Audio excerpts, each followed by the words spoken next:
John wasn't always a mild-mannered suburban homeowner. No, once upon a time, he had worn a badge, patrolled the streets, and served actual justice. But after a long career dealing with real criminals, the ones who didn't complain about the length of their neighbor's grass, he had retired to what was supposed to be a peaceful, HOA-run neighborhood. Big mistake.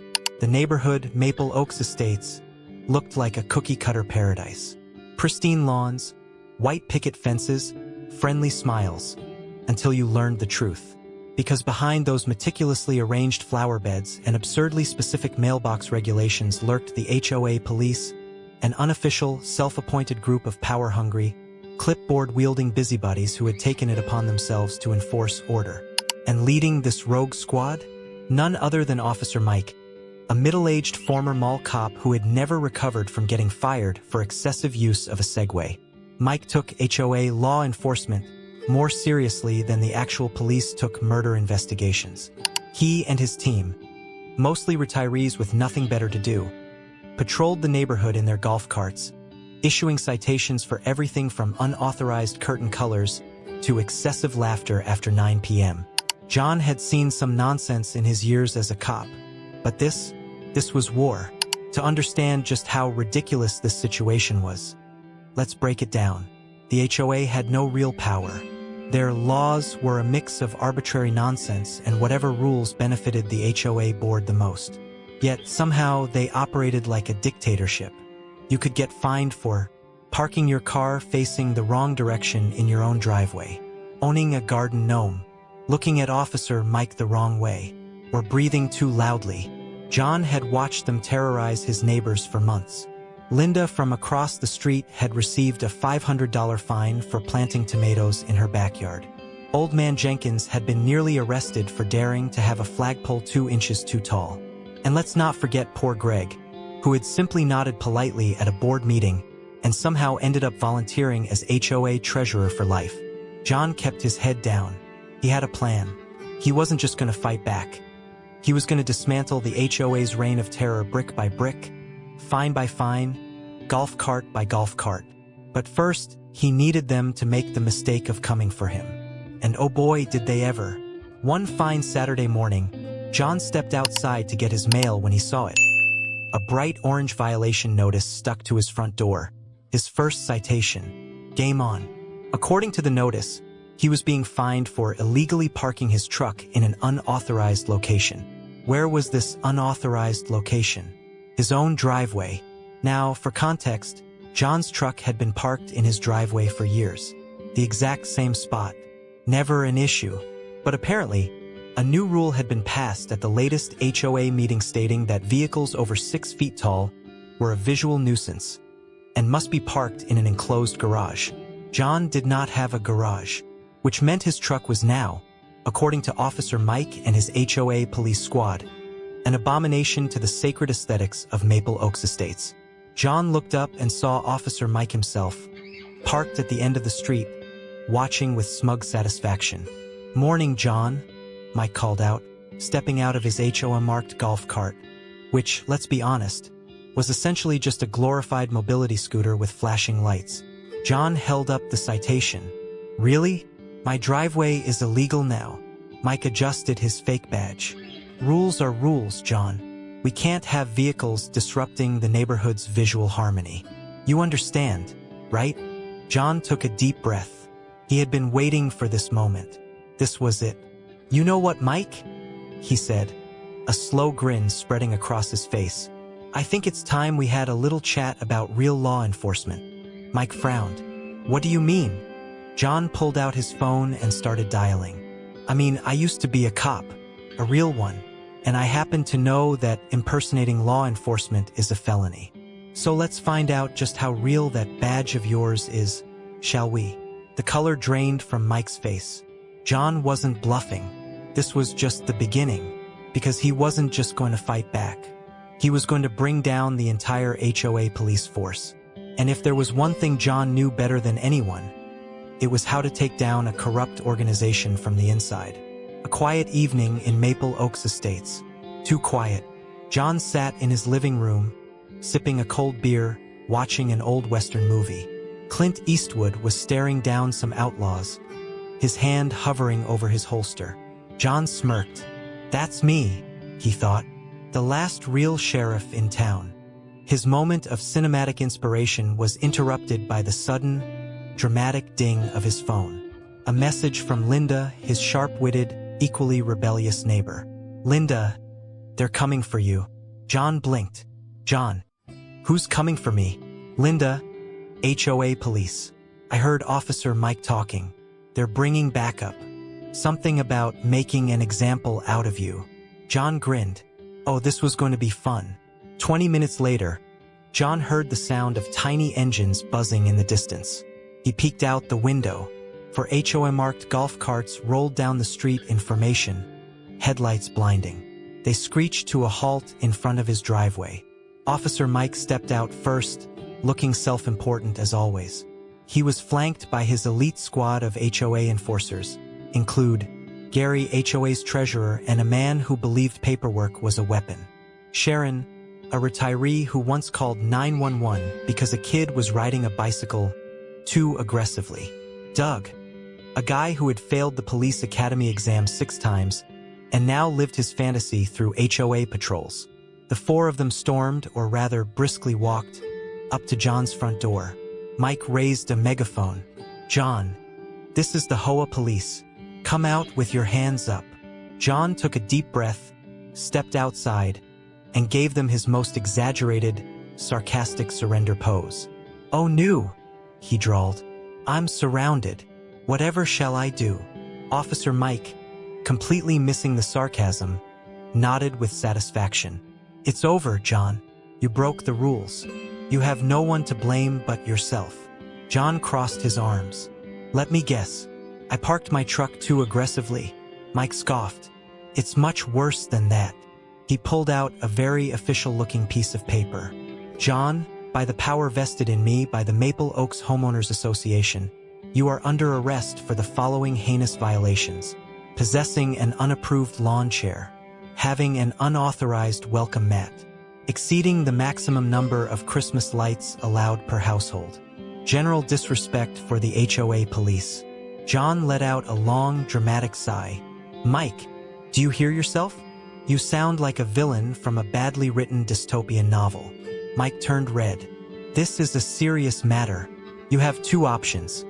Comply with our rules or face the consequences." John grinned. "And what are the consequences, exactly? Are you going to... what? Write me a sternly worded letter?" Mike's eyes narrowed. "No, John. We're taking you in." Cue dramatic silence. John had seen a lot of stupid things in his career as a cop, but getting arrested by a bunch of golf cart riding, clipboard-wielding HOA enthusiasts. This was a new low. Gary whipped out a pair of plastic zip ties. Doug dramatically pulled out a tape measure. For what purpose? No one knew. Sharon took out a clipboard and started furiously documenting everything, like she was leading an FBI investigation. John chuckled. All right, let's play along. Where exactly are you planning to take me?" Mike grinned triumphantly. "To the HOA detention facility." John blinked. "I'm sorry, the what?" Mike gestured dramatically to his garage. Yes, the HOA detention facility was literally Mike's garage. John burst out laughing. "Oh my God, you guys are serious." Mike frowned. "Enough talk. Doug, cuff him." Doug lunged forward with the zip ties. John took one step back, held up his hand, and pulled his trump card. John pulled his real badge from his pocket. The actual police badge. The one that still held legal weight. The one that made HOA officers look like cosplayers at a law enforcement convention. "Mike, do you know what this is?" John asked, waving it slightly. Mike stared at it, then gulped. A novelty collector's item?" John grinned. "Nope, this is an actual badge from an actual police department.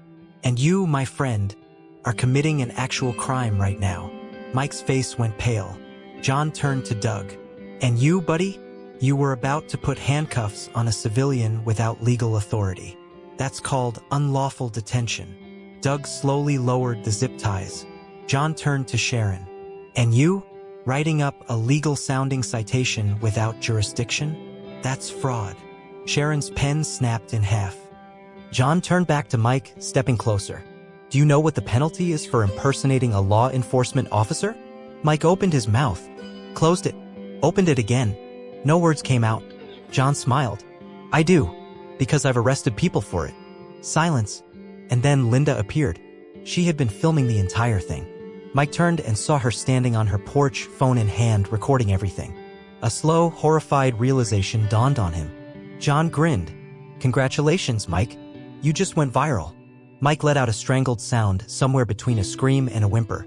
And with that, John turned around, walked back inside, and slammed the door in their faces. The morning after the infamous HOA raid, Maple Oaks Estates was buzzing with whispers of rebellion. The viral video of John's arrest had turned the neighborhood upside down, and the once feared HOA police were now the laughingstock of the entire community. But what started as a moment of comic relief was rapidly evolving into a full-blown revolt. In the early hours of that fateful day, John received a call from Linda. John, everyone's talking about you, about the real deal, she said, her voice trembling with excitement and anticipation. It wasn't long before residents began gathering outside, not with pitchforks and torches, but with smartphones and garden tools. They were fed up with the arbitrary fines, the ludicrous regulations, and above all, the sham enforcement by Officer Mike and his gang. At the community center, a modest building that had hosted more mundane events like bake sales and mismanaged potlucks, a crowd of disgruntled residents assembled. Among them were Old Man Jenkins, who had been nearly arrested for having a flagpole 2 inches too tall, and Greg, who still had the permanent headache of being the unintentional HOA treasurer. They wore t-shirts emblazoned with slogans like "Down with the HOA hypocrisy" and "Real law, not lawn law." John arrived, not in a flashy car, but on foot, exuding the calm confidence of a man who had seen it all. As he stepped up onto the makeshift stage, a rickety wooden box outside the community center, he slowly removed his faded leather jacket, revealing the unmistakable glint of a real police badge tucked into his shirt. The crowd gasped. Officer Mike and his cronies, who had been lurking on the fringes, suddenly looked as if they'd been caught in a lie. Ladies and gentlemen, John began, his voice both authoritative and laced with biting humor, I stand before you not as a disgruntled neighbor, but as a former officer of the law, the real law. I was once sworn to uphold justice, and today, justice calls upon us all to reclaim our community. A murmur of approval rippled through the crowd. John continued, recounting tales of his past days on the force, cleverly interspersed with wry observations about how the HOA's rules could never match the logic of a real police department. You see, he said, while our so-called officers are busy issuing citations for excessive Christmas lights or the rebellious spirit of a garden gnome, the real crime here is the abuse of power. And trust me, folks, I've dealt with real criminals, at least those who didn't hide behind a clipboard and a golf cart. With his history laid bare, John called upon the disillusioned residents to stand up and fight back, not with violence, but with the force of unity and a healthy dose of irony. It's time, he declared, to form our own militia. A civilian army of justice, armed with nothing but common sense, a strong moral compass, and, if necessary, a spade or two. The response was instantaneous and uproarious. Linda, wielding a rake like a seasoned warrior, led a group of neighbors who had grown tired of the HOA's micromanagement. Old Man Jenkins, in a moment of feigned bravado, hoisted a garden hose over his shoulder as if it were a weapon of mass hydration. Even Greg, who had resigned himself to an eternal administrative role, stepped forward with a clipboard, determined to document every absurdity the HOA had to offer.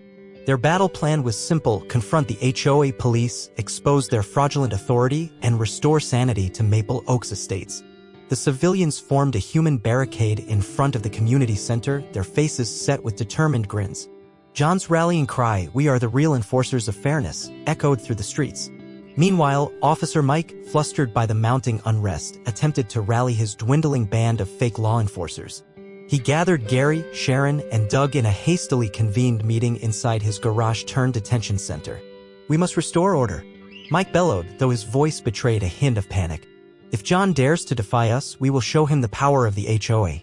Gary fumbled with his official-looking paperwork, Sharon's clipboard trembled in her hands, and Doug, whose multiple failures at the police academy were well known, stared blankly at the assembled men. Their confidence had evaporated overnight, replaced by the cold dread of a community no longer intimidated by their ludicrous fines and arbitrary detentions. Back at the community center, John orchestrated the showdown with theatrical precision.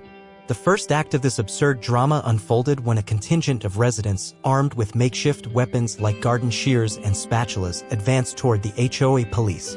The fake officers, still dressed in their garish uniforms, attempted to maintain a semblance of authority. Officer Mike, desperate to salvage his reputation, tried to issue yet another citation to a bewildered resident for the heinous act of smiling too broadly. But the residents were having none of it. With every nonsensical citation, they laughed louder, their derision echoing in the faces of the HOA enforcers. "You call this law?" one neighbor shouted. "I've seen toddlers negotiate recess rules with more logic." The confrontation quickly escalated into a farcical melee. Officers Mike and his team clumsily attempted to corral the crowd, only to be met with a barrage of witty retorts and cleverly improvised defenses. In the midst of the chaos, John strode forward, his presence commanding respect. He pointed at Mike and said, "This isn't about a parking violation or an unauthorized lawn chair anymore. It's about reclaiming our right to live without arbitrary control." Just as the battle of absurdities reached its peak, a sudden commotion near the community center's rear entrance diverted everyone's attention. A group of tech-savvy residents, led by none other than Linda, had managed to hack into the neighborhood's old security system. What they discovered was nothing short of scandalous. On the large projection screen that had been set up for the community's annual Summer Fun Day, a day now ironically repurposed for exposing the truth, grainy surveillance footage began to play. The video showed a clandestine meeting in a nondescript warehouse on the outskirts of Maple Oaks Estates. There, in a dimly lit room filled with rows of filing cabinets and stacks of invoices, high-ranking officials from the HOA were seen engaging in hushed conversations with representatives from a large, shadowy corporation known only as Umbra Corporation. The footage revealed shocking details. Umbra Corp had been funneling money into the HOA, orchestrating the ludicrous rules and sanctions as part of a grand scheme to control the neighborhood. Every fine, every absurd citation was a cog in a much larger machine designed to keep the residents docile and subservient. The HOA police were nothing more than puppets, their strings pulled by the corrupt executives of Umbra Corp. The screen displayed emails and documents detailing plans for neighborhood beautification that were clearly a ruse for profit-making. It was revealed that the so-called maintenance fees were being siphoned off to fund lavish parties for the HOA board members and lucrative kickbacks for Umbra Corp executives. The evidence was irrefutable. The audience gasped in unison. Even the HOA enforcers stood frozen, their previous bravado washed away by the tidal wave of truth. Officer Mike's face turned a deep shade of crimson as he desperately tried to salvage his dignity, but the damage was done. The community was now armed not only with the spirit of rebellion but also with undeniable proof of corruption.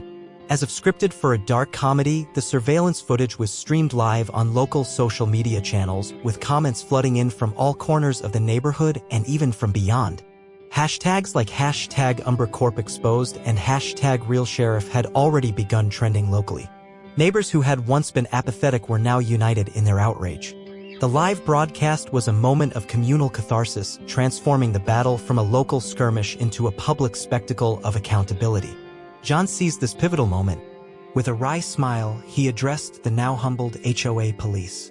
"Gentlemen," he said, his tone dripping with ironic sympathy, "it seems you've been working for the wrong bosses all along, while you were busy issuing citations for decor.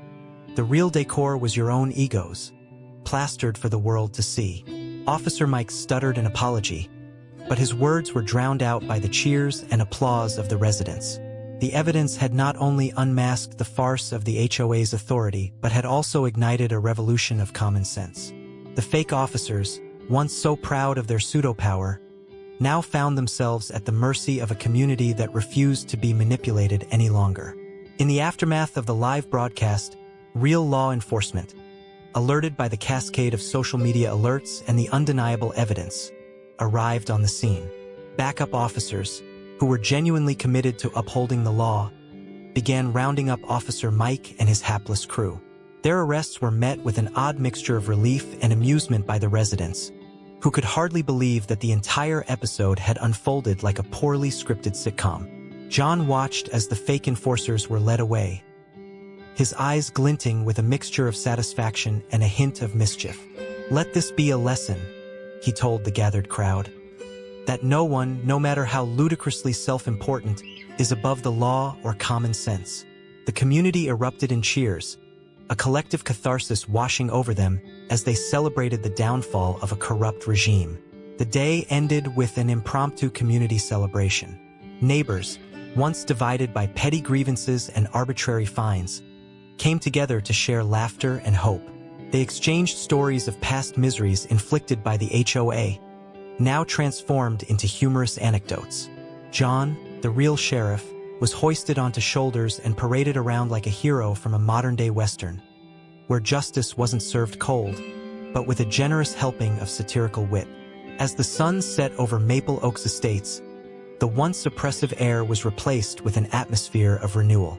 The dark shadow of Umber Corp's influence had been lifted, and the neighborhood was reborn with the promise of fair governance and a renewed spirit of community. John, standing at the center of it all, couldn't help but reflect on the absurdity of it all. Who would have thought, he mused, that a bunch of fake officers, a ridiculous set of rules, and a corrupt corporate scheme would lead to the most hilarious and satisfying revolution this town has ever seen? And so, the uprising of Maple Oaks Estates marked the beginning of a new era, a time when residents would no longer be pawns in a game of bureaucratic absurdity, but active participants in their own destiny. The real sheriff had reclaimed his neighborhood, proving once and for all that true authority comes not from fancy badges or outdated regulations, but from the unity and resilience of a community ready to laugh in the face of tyranny. The next morning, Maple Oaks Estates awoke to an electric atmosphere. The viral video of the fake HOA police debacle had transformed the community from a group of downtrodden residents into an army of unapologetic truth-seekers. With the evidence of Umber Corp's shady deals and the absurdity of the HOA's power splashed across every screen, it was time for the grand finale. A public reckoning that would cement the reign of the real sheriff once and for all. At the community center, a building that had hosted too many uninspired potlucks and quiet board meetings, a massive crowd gathered. The atmosphere was more akin to a rally than a mundane HOA meeting. Neighbors from every corner of Maple Oaks Estates had come out in full force, armed with smartphones, homemade signs, and a hearty dose of righteous indignation. The stage was set for what was quickly being dubbed the Day of Reckoning. John, our intrepid former cop turned vigilante of justice, strode onto the stage with the swagger of a modern-day cowboy. Dressed casually in a weathered leather jacket and sporting the unmistakable glint of his authentic police badge, he exuded an aura of authority that no fake citation could ever match. He climbed the rickety wooden steps and grabbed the microphone with an easy confidence that silenced the chattering crowd. "Good morning, Maple Oaks," he began, his voice rich with irony and purpose. "Today, we say goodbye to the tyranny of meaningless rules and hello to a community that values truth over tyranny. For too long, we've endured absurd fines for owning garden gnomes, parking our trucks in our driveways, and even for expressing ourselves with the wrong kind of welcome mat. But not anymore." A cheer erupted from the crowd, a mix of laughter and relief. The stage was set not only for a cathartic purge of corruption, but also for a final, public humiliation of those who had taken advantage of their positions. And leading the charge against this tyranny was none other than Officer Mike and his cohort of pseudo-law enforcers. Before the assembled crowd, a giant projection screen flickered to life. The grainy surveillance footage from the tech-savvy residence, led by Linda, played a damning montage of secret meetings, hushed phone calls, and incriminating emails. There, in stark detail, was the proof that the HOA's reign of terror was not a matter of misguided zeal but a well-oiled racket run by the sinister Umber Corporation. The evidence was irrefutable. Every absurd rule, every bizarre fine, was part of a larger scheme to funnel money into the pockets of corrupt executives. The residents gasped, exchanged incredulous looks, and, in a moment that could only be described as surreal, burst into a cacophony of cheers and laughter. Officer Mike, once the epitome of faux authority, stood frozen at the side of the stage, his face draining of color as he realized the jig was up. John took a moment to let the evidence sink in before addressing the faux officers directly. "Officer Mike," he said with a sardonic smile, "you've been enforcing rules that make no sense, rules that were clearly designed to line the pockets of those who never cared about us. And now, thanks to your own misplaced authority, You're about to learn that no one can fool a decent community forever. Mike's cronies, Gary, Sharon, and Doug, stood nearby, their expressions a mix of dread and disbelief. Their uniforms, once symbols of authority, now looked more like costumes at a community theater production gone terribly wrong. The crowd's excitement reached a fever pitch as John declared, "It's time for accountability." With a dramatic flourish, he signaled for the arrival of actual law enforcement, real officers who had been alerted by the cascade of social media outrage. Within minutes, genuine police cars rolled into the parking lot, and uniformed officers took charge of the situation. Officer Mike and his gang were escorted onto the stage, where a makeshift podium had been erected. The residents formed a semicircle around them, their faces alight with anticipation and amusement. John stepped forward again, his tone both mock-serious and pointedly ironic. "Today," he proclaimed, "you will apologize to every single person in Maple Oaks Estates for your abuse of power and the ridiculous fines you imposed. And you will do it in front of the community that has had enough of your farce." Officer Mike's mouth opened in protest, but under the weight of the evidence and the undeniable authority of John's presence, he knew resistance was futile. With a forced sigh, Mike began his apology, his words stumbling over each other as he tried to justify the unjustifiable. I'm sorry, residents. I was just doing my job," he muttered, his voice barely audible against the backdrop of laughter and jeers from the crowd. "You were doing your job?" John interrupted, his voice rising. "Your job was to enforce rules that made you look like a bunch of clowns. And now, thanks to you, the entire neighborhood has seen what happens when you let corruption go unchecked." The crowd roared with laughter, and even a few of the real police officers couldn't help but smile at the absurdity of it all. As Mike's apology continued, now punctuated with awkward pauses and forced expressions of remorse, the residents began to chant slogans like, "No more fake law," and "Real justice for Maple Oaks." In a final act of poetic justice, John invited the residents to take part in a symbolic ceremony. He produced a large, oversized pair of plastic handcuffs, a tongue-in-cheek reference to the ones used earlier by the fake officers, and held them high for all to see. "These," he declared, "represent the shackles of tyranny that once bound us. And today we break free." With that, he theatrically tossed the handcuffs into a recycling bin labeled "bureaucracy." Discarded. The act was met with wild applause and laughter. Neighbors began taking pictures, their phones capturing every moment of the farcical spectacle. As the ceremony wound down, John stepped back, surveying the jubilant faces around him. The community had transformed from a silent, oppressed group into a vibrant, united force for change. The aura of oppression had been replaced with one of empowerment and communal pride.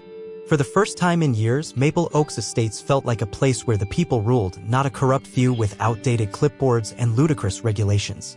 Standing center stage, John addressed the crowd one last time. "Remember this day, folks," he said, his voice a mix of triumph and wry humor. "We've shown that no matter how ridiculous the rules or how outlandish the fines, when you stand together, you can overturn even the most absurd systems of control. The true power lies in our unity and our refusal to accept injustice, especially when it comes dressed in a fake uniform." He paused, letting his words echo in the crisp morning air. "I'm not here to be your dictator, but to remind you that true leadership comes from accountability, transparency, and a little bit of good, old-fashioned common sense. And if you ever feel that your rights are being trampled by bureaucratic nonsense, remember that the real sheriff is always watching." A spontaneous cheer erupted from the crowd, a testament to their renewed hope and determination. The residents of Maple Oaks Estates had reclaimed their neighborhood, and the shadow of UmbraCorp and the fraudulent HOA police was finally lifting. As the event drew to a close, John couldn't resist one final twist, a twist as modern as it was necessary. He turned to the cameras, knowing that his message needed to reach not just Maple Oaks Estates but the world beyond. With a mischievous glint in his eye, he addressed the viewers directly. "If you've enjoyed watching how we took down a corrupt system with nothing but our wits, a sense of humor, and a commitment to justice," he said, "then make sure you hit that like button, share this video with your friends, and subscribe to our channel. Together, we can spread the message, no one can fool a community forever. Real justice, with a side of satire, will always prevail." The call to action was met with enthusiastic applause from the live audience and immediate support online. The video was shared, liked, and commented on at a rapid pace, and hashtags like #RealSheriff, #JusticeServed, and #HOAFall trended across social media. John's impassioned plea for community solidarity and accountability resonated far and wide, inspiring similar movements in neighborhoods across the country. As the day ended and the crowd slowly dispersed, the residents lingered in the community center's parking lot, still buzzing with the excitement of what had transpired. The air was filled with laughter, heartfelt conversations, and the unmistakable sense of liberation that comes from reclaiming one's own destiny. Old grudges were forgiven and new friendships were forged in the wake of shared victory.